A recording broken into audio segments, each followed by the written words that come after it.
It's time for the next video in our conference preview series with the America East. They don't reward flash, it rewards control. Year after year, the numbers show modest offensive environments, compressing standings, and tournaments where 2 wins can erase 3 months of dominance. So instead of hype, this preview sticks to what the data consistently shows and why 2026 follows that pattern.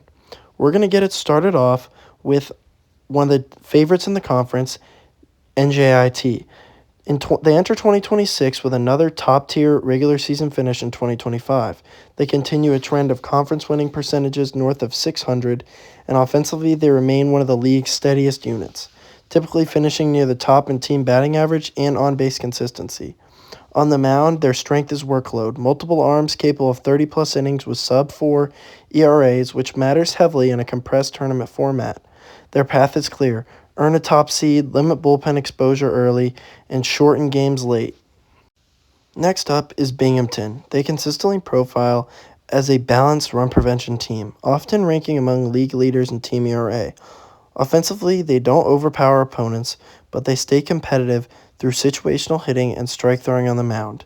In tournament play, their advantage is volatility control, fewer blowups, tighter margins, and a profile that travels well in neutral site settings. Next up, we're going to move on to Maine. They remain one of the conference's most physical offenses, frequently finishing near the top in extra base hits and slugging. The question is always pitching depth. When can they stabilize the ERA into the mid-fours? They contend.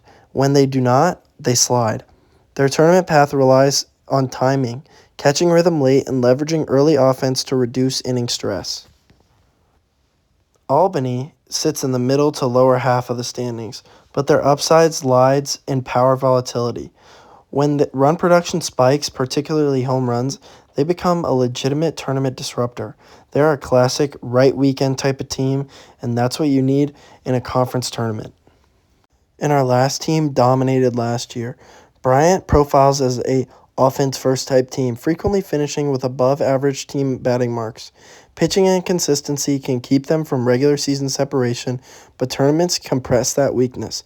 They're dangerous if early games become shootouts, and they're honestly dangerous no matter what this year. So here it is, my projected conference tournament field. I think NJIT, Bryant, and Maine will sit at the top of the bracket, while Binghamton, UMass Lowell, and Albany will also be in there. And the data usually shows a clear top 4, and I think that's going to be NJIT, Bryant, Maine, and Binghamton. And then the final 2 spots are going to be decided by marginal run differentials and road splits.